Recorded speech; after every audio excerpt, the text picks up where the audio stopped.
Hello. All right. Welcome, everyone. This is now an online class. So I sent everybody this and just wanted to make sure I covered or reminded you. So first, homework can go into the drive. It's best if you have something that's scanned or digital. If not, make sure you just have a really good picture because otherwise the homework just looks bad or like it's poorly done when it probably isn't. It's just that the reproduction or the image quality is bad. I highlighted all the homework assignments. Each homework assignment is always all the anatomy. Whatever we're doing that week is just added to it. So it's consistently building more and more muscles until you are at the point where you're drawing a whole figure with all the anatomy. So today we're going to do this. We're going to finish off with the torso. So we're going to do our three shapes, and then that's how we'll build the rest of each lecture. It'll be our three shapes next week, three shapes after that, and so on and so forth. We'll be done, I think, with the muscles in a couple weeks. All we have to do is arms, really, and shoulders. And now, following that, we'll work into the head and some anatomy around the head and the face. So that's the plan. Here is the lecture for today. This is something that hopefully looks familiar to all of you since it's been covered by all of us in class. The only thing I did that's a little different is I just turned the opacity down so that it wouldn't hopefully interfere with anything we have done prior. So as a reminder, last week we did, or prior to spring break, we did the final three muscles for the front, which were pec. So just a reminder, pec, which was the goldfish shape, that was its primitive. The placement was sternum, clavicle, and abdomen over to the top third of the humerus. So it's going to tuck right under here, under the deltoid. Leaves this intraclavicular fossa, that little triangle between the two, so there's room for movement. And then we also talked about the serratus, which is this. The shape was the bear claw, the primitive bear claw. Placement is scapula to the ribs. And then the parts were three, right? So three little claws, just like the chest was three little triangles. The final one that we did was the deltoid, right? So it's add ADD, add ADD for the serratus, and then abductor, AB, abduction for the deltoid. The primitive shape was a triangle, so we compared it to the hip. And the placement was scapula, acromion, and clavicle to halfway down the outside of the deltoid. And we did that from the front three-quarter, the back three-quarter here. So you could see that the parts, or the three individual ones, will squash or stretch depending on where movement's taking place. So here, like movement's going front and up. So that means that there's going to be a flex here, but that the distal, or the back head, has to stretch. And that's a common thing for this muscle. The last thing I think we talked about together was the idea that this muscle has asymmetry in its design here and here. And then in terms of the parts, I gave you some more advanced information about how the three heads look different. How the middle head is a multi-pennant muscle. The two front and back are just regular striation in terms of the pattern. And that was it. So these were muscles that lift away and then bring back, or ab and adduction. The three that we'll cover today will be mostly on the back, and we're going to talk about other muscles that either move the arm, big movers, by actually pulling on the humerus or by pulling on the scapula. So we'll start from the scapula, or muscles that affect the scapula first, because those are the ones that are going to have more of a impact on the arm itself. All right, so I'm going to start with one that's the uppermost muscle, or the topmost muscle, I should say. Even though it's on top, I usually go from inside to outside, but I think this one's worth talking about if we stick with that idea of how the scapula is the most important. So we're going to look at the muscle that ties all the way around the top of your head, scapula, and back. And I'm going to keep the primitive, or the idea of the primitive. We're just going to build it around. So this muscle I think is easiest to build off of creating a symmetry line. Newer versions of Photoshop, you can use the mirror tool and then it'll just make it for you if you didn't want to do each side independently. But I use a symmetry line as a guide, and then around that you could just make like, what would it be, a basic dagger shape. So here's the handle and the dagger. Then this would be the length, how the blade's longer, and the blade would have a point. And then in the handle of the dagger there's a little diamond or a jewel. So this is the shape for your trapezius. You could say traps if you want to abbreviate. The traps are, as far as the placement, let's plate it here. So this part, the flat part of the blade, you would just stick right into the bottom or the base of the cranium. So it's going to just take this area. And if you look closely at the back of the skull, you're going to see something that looks like a bird. We might have talked about this. So what I'm drawing there is something like this, just simple kind of dumb bird. And that's where this part and this part, so they're really like two cylinders, are going to fit into. So that's where the handle goes. Then drops. So remember, this view, we're just mapping it, or this is like our 2D view. We're not worrying about perspective, just like placement, connect the dots. This cervical, as soon as I get to the 7th, that's where the muscle splits to get around that large protrusion of bone. So that's why it looks like there's a little jewel in the center of the handle. And then at that point, we start to see the muscle fold out and grab 3 planes: clavicle, acromion, and scapula. So it's really doing the exact same thing the deltoid is, how it goes to all 3, except it's just above it. So the clavicle, or all those bones, there's a small space between the deltoid and the trapezius. So here, goes back, goes down the spine. So that's the handle. Let's do the same thing on this side. Now if we were talking about gender, this is a good place that you would look to change that, because a male gender might have a taller curve. A female might have a much lower or subtle curvature to the flow of the trapezius into the arm. And that's just muscle development, bone placement. Remember, the clavicle is a little bit lower in women, or more horizontal, so that can affect this muscle. And then bring it on this side.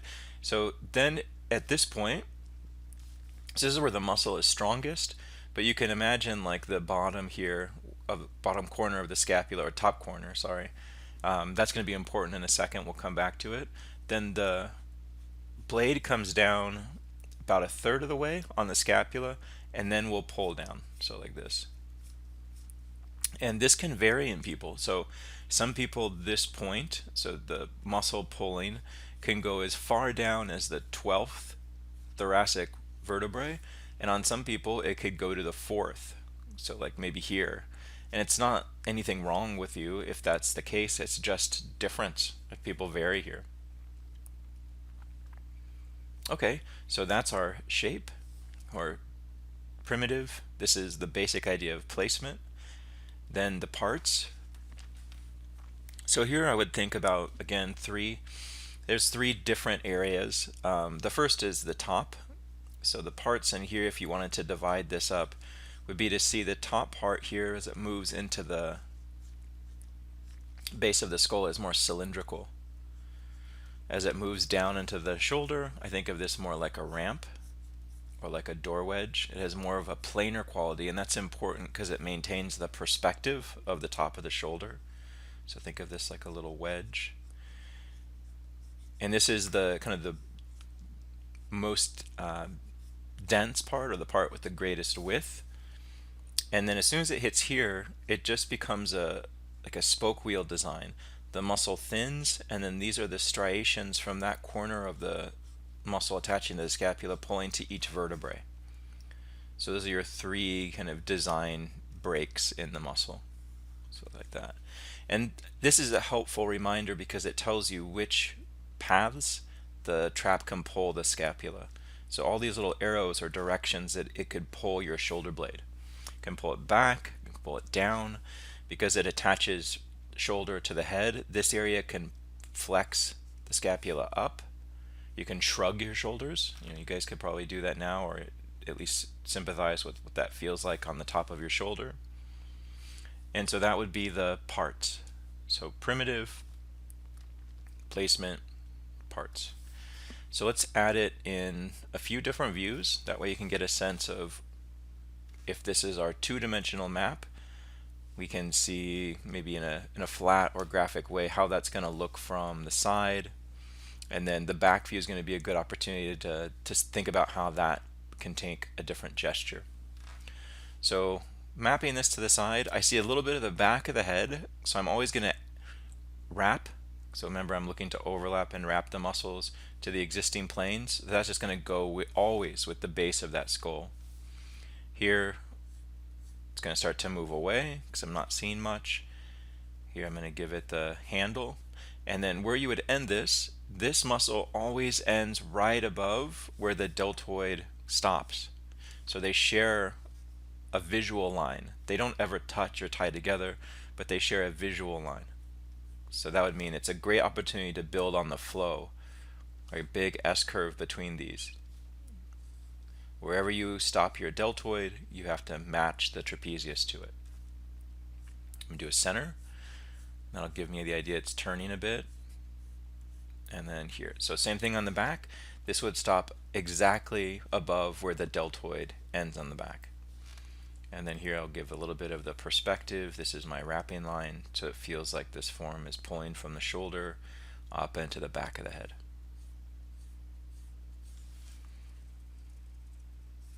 Okay, so here's our shape.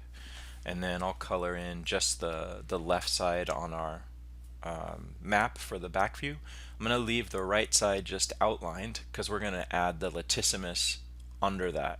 So this is the topmost muscle, or the highest muscle, the surface muscle. The lat's going to sit underneath. So I want to leave this one just outlined on this side so that you get a sense of that muscle being able, or seeing how it would pull underneath. So let's just pull this in, or outline this. Okay, so we're almost there, right? The back's almost done. That's done. Okay, so let's put it now on the front and the back, and this is an opportunity to not only study perspective but also gesture. So as a little 2D discussion or breakdown of how the movement's going to work, this side there's been no change, and this is back to my flat kind of mapping. This side the arm's gone up. So in this case all I'm going to do is pinch the top, so C curve, because this muscle is being used to pull the shoulder blade up. That's the shrug. And then if this becomes a C, you all know that there has to be something that stretches to allow that to happen, so this part will get more elongated. And then if you were to kind of pull your shoulder blade down, then it would be the opposite. You'd have an S on top for your neck and then a C towards the bottom. So that's placement. Okay, so take this idea and I'm just going to adopt it to the surfaces. So there, comes down. This is a female body, so I'm going to make this really low. Cross the acromion into the spine of the scapula. This is going to cover over our spinal erector top. I'm going to bring it down to the generic area of the 12th rib, but this is an arcing line, so this is also a wrapping line. I don't want to kill my grandparents.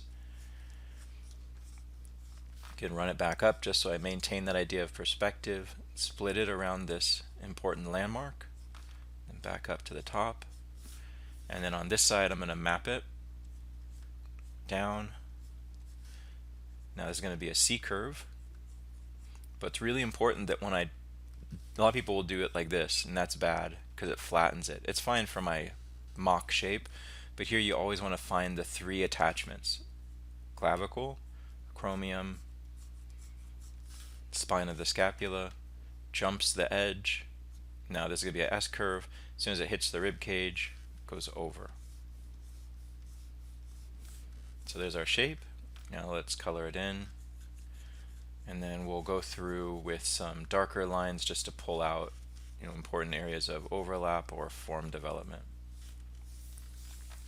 So that would be a good start because it gives us the basic idea of kind of the muscle as 2D or like a simple piece of paper or fabric, but we want to give a little bit better of an idea for how the mass or the perspective of the muscle would actually sit. So in terms of the basic perspectives, now I'm going to go from primitive, which was the dagger, to placement, which was understanding the connection points and then how that creates a gesture or a different shape to the muscle. And then finally would be to the parts, which is trying to give a different perspective for the muscle. So even though this is now flat, like I was saying, I want to give it a 3D realization so that it feels like each part stands or adds a little bit of mass to the understructure. So here we could think of these as cylinders. And you could just touch the back of your neck and you'll feel that these are rounded. So there's my wrapping lines and overlaps. And so the overlaps is just darkening to show that this mass is in front of the neck in this case. Here we could try to build that little ramp, which is kind of bringing out a corner that corresponds to the 3 planes of the shoulder. So now that's a top, side, top, side. And that would be pinching here or pinching against that. And then when we get to here, you can design your spoke wheel pattern. And I'll try to give these some curves or some arcing quality to them so that they feel like they're relating to the form of the rib cage underneath.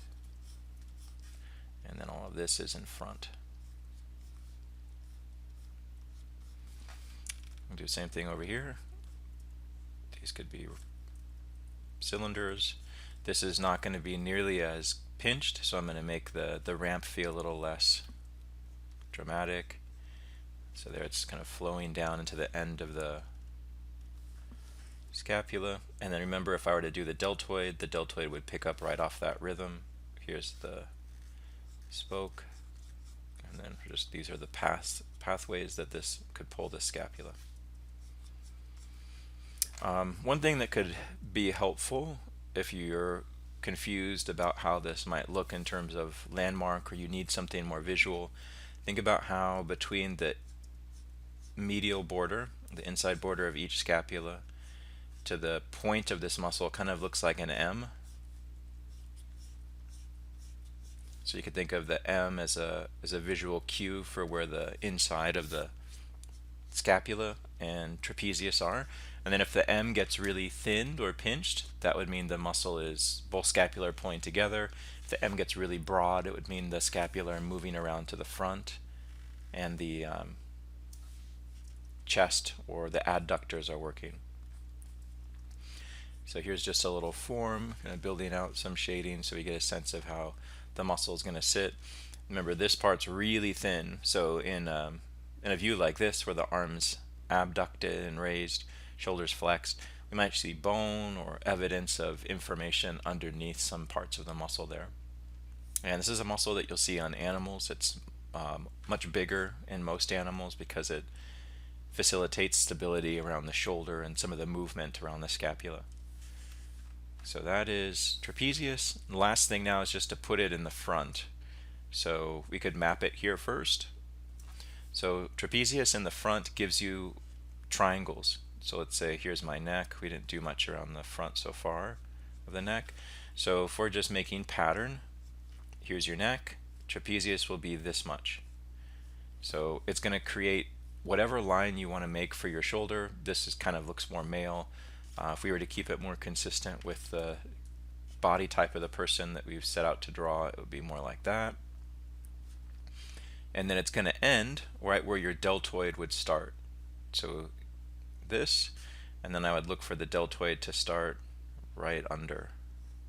So this is always one continuous visual flow. So in areas of intersection, like neck, shoulder, hip, there's a lot of triangles or muscles that look like triangles, and maybe that's because triangles are a stable design or a really powerful design. So this we have to show in the front in 3D. So let's say we have our neck. The neck is a volume or a perspective. When I start this muscle, it's going to be starting behind. So I probably won't see it until right about here. And it's going to flow down. And then as soon as it hits, it's going to copy all the same perspectives that the deltoid has. So I'm just redoing what I started with, and then it comes back. So that's the shape, the primitive part of the handle, or at least from the front, it's just a triangle. And then my plane, I'm just going to bring up, and that's a way to show the perspective here. And there's your trapezius. I don't see it on the other side, but it would be pinched. Here it's stretched or a little bit more passive.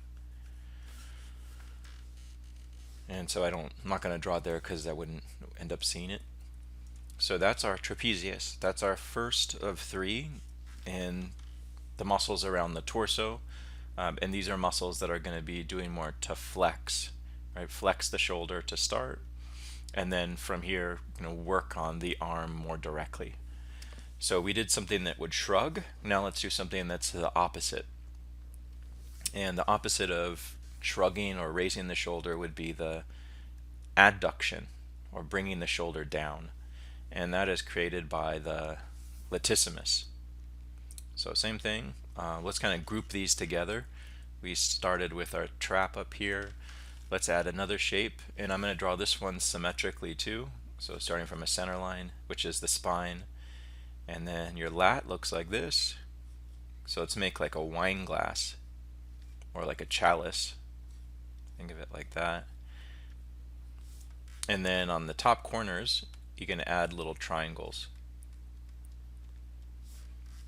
So this would be the basic shape for your latissimus muscle, or lats, and they are adductors.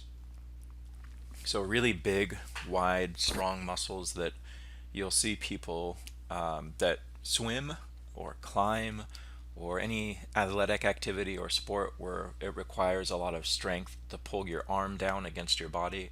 They'll be very big. And bodybuilders, these are always famously overdeveloped, so they walk around with their arms kind of puffed out to the side. And that's because the muscle volume, the mass of the muscle develops here.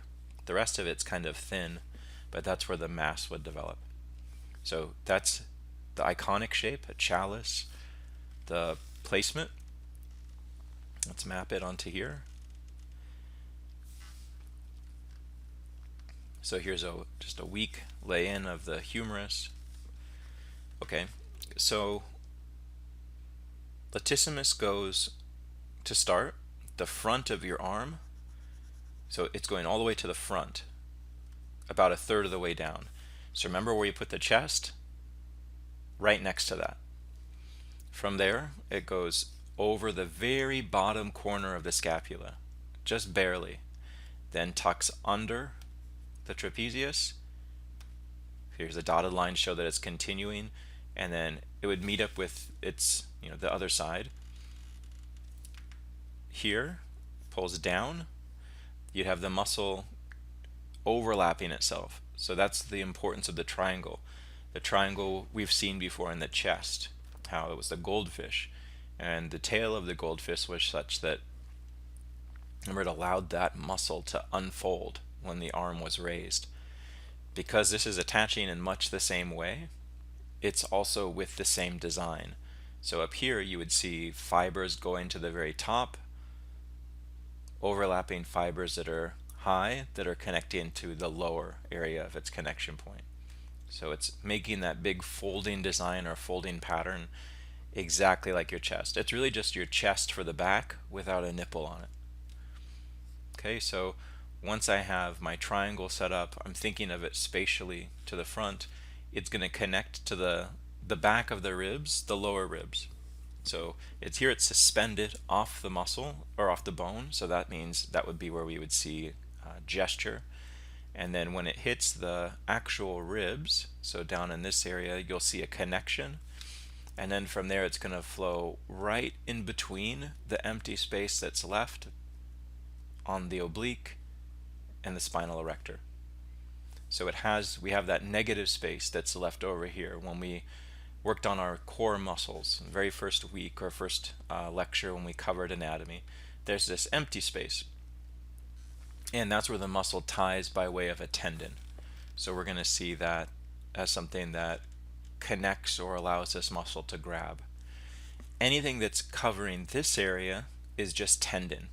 So you don't have muscle that's in the area of the lower back. So it'll look, with all that information, it'll look like this. So you can really get one nice S-curve. And if you're doing a bodybuilder or a buff character, you would just keep pushing this part out. Okay, so that's this. And then the muscle is more or less just here. Okay, it would look a little bit different. It would look more like this. And then this area is tendon. And that's why we see those spinal erectors really well. Okay, so under the trapezius, so it looks like that. So that is the placement. The parts, I would remember the triangle, the cup of the chalice, because that's how you would relate it side to side, and then the stem, which is the connection. So 1, 2, 3. Okay, so let's look at it from the side. This is a great muscle because it does cover a lot of stuff that you probably don't want to draw. So here, now it's going to cover some of the back. I'm not going to see where it goes because it's going to the front of the arm. But what it's going to do when it leaves that area is cover the serratus, which is great because now I don't have to draw, all of them. Here, pulls down and then connects between spinal erector and oblique.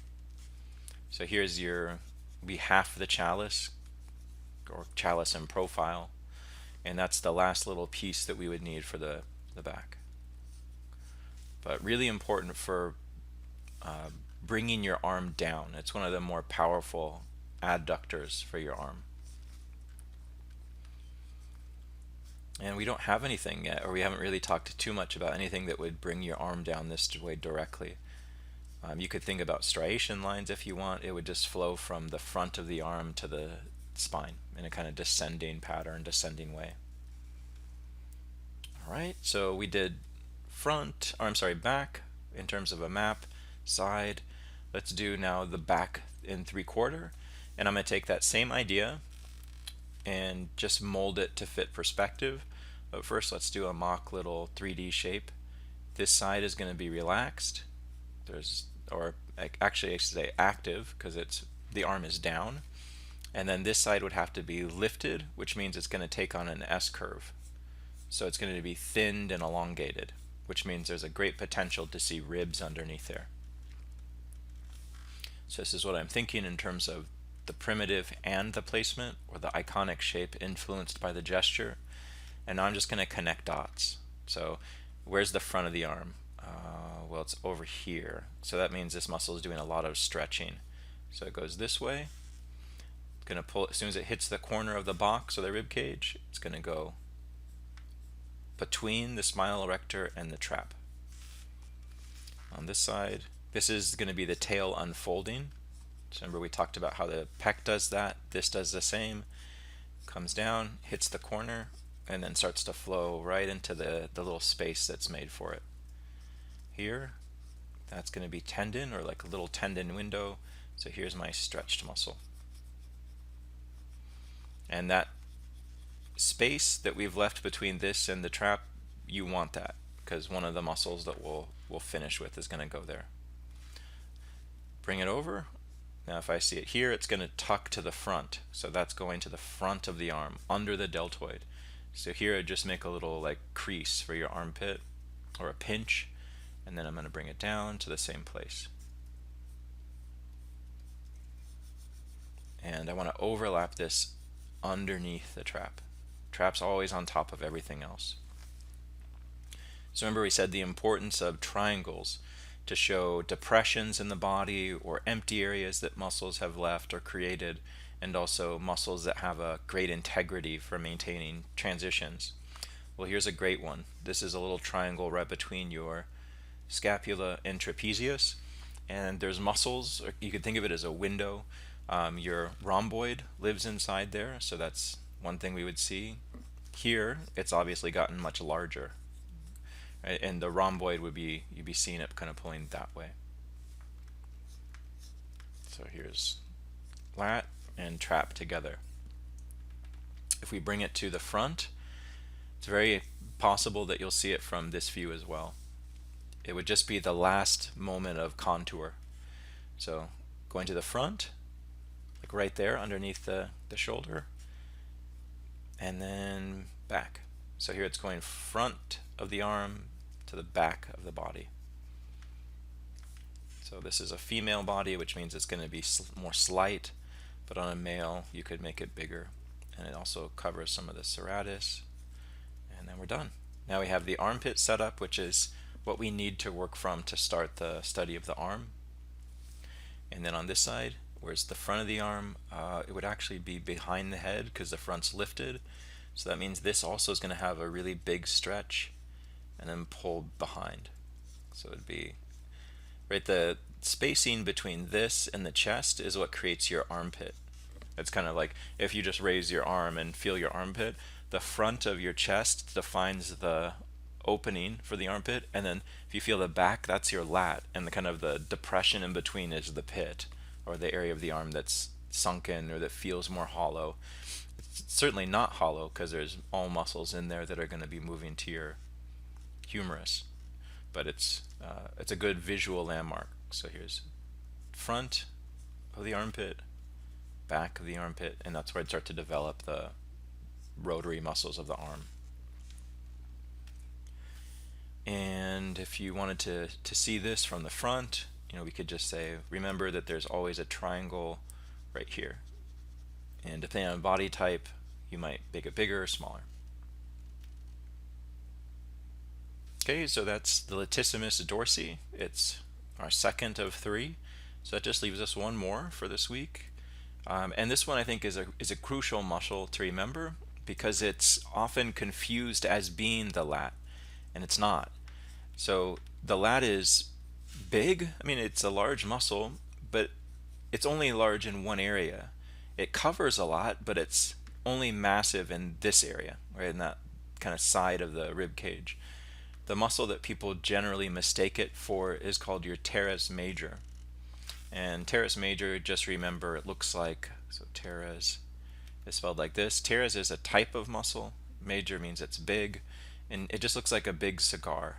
So imagine like a big cigar shape, kind of like a bloated cigar, like a big cylindrical cigar. This is a muscle that is part of the group that rotate your humerus. So this would be the rotator cuff. And I'm not going to go through all of them because I think it would be better for an advanced anatomy class, or it could be something that you want to ask a question later we can cover. But I already know this is overwhelming. So here's how you would find it. Okay, make sure you get all of your muscles set up in terms of mapping. I always work big to small. So here's deltoid.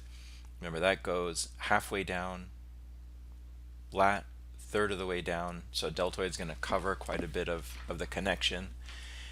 And then when you have those two set up, you're going to have a window that looks more or less like a triangle, right? So kind of this area. And that would be just mostly the scapula. So there's muscles. There's 1, 2, 3, 4 muscles in here that spin your arm. And we've talked about this in prior classes where I've mentioned or asked you to hold on to your upper arm and then pronate your forearm to feel how much that upper arm spins. These are the muscles that are doing that. The first 3 are really thin and they don't do much but make a general plane. So you're not going to get a lot of pinch or stretch, you're not going to get a lot of form development, but with this last one you do. And so that's why I only talk about this one, at least for beginning classes. And this one is going to go from here, the back of the scapula at the very bottom, and then it's going also to the front of the arm.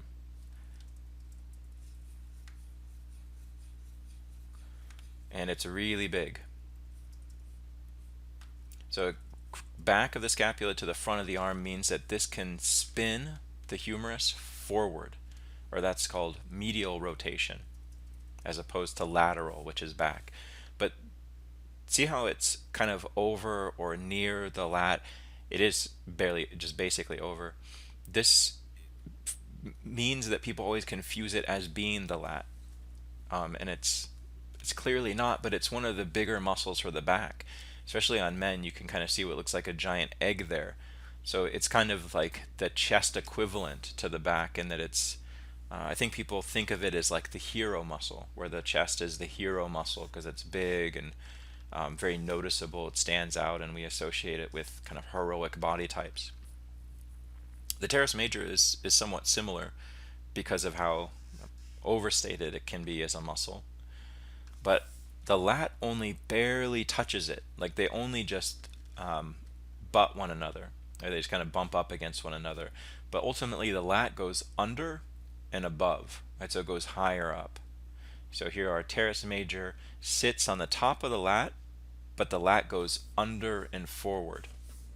I know it's kind of confusing, but here just get used to pattern and overlap, and then you can always develop a better sense of space or perspective relation with practice. Right? So much of this is just going to be, experience and mileage and those kinds of things.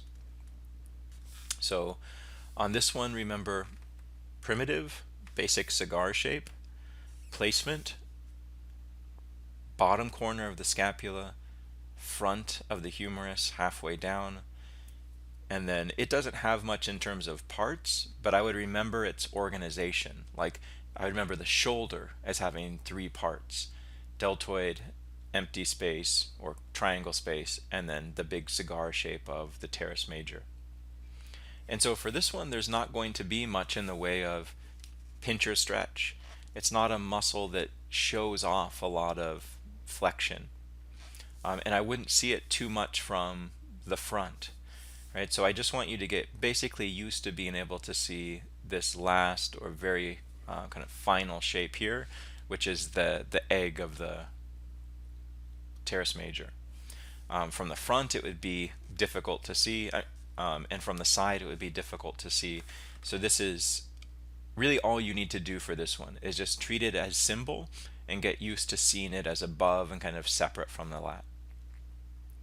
So those are the three for this week. I'll do another example of kind of drawing out these muscles in just this area to help you out with kind of seeing the homework. And I'll do a couple of those from like bodies and motions pictures that I'll select and kind of draw out for you. So if you have any questions on this, you can let me know, but these are three more that you'll be wanting to add to your homework, and muscles that are all responsible for elevating the shoulder, lowering the arm, or turning and adducting the arm.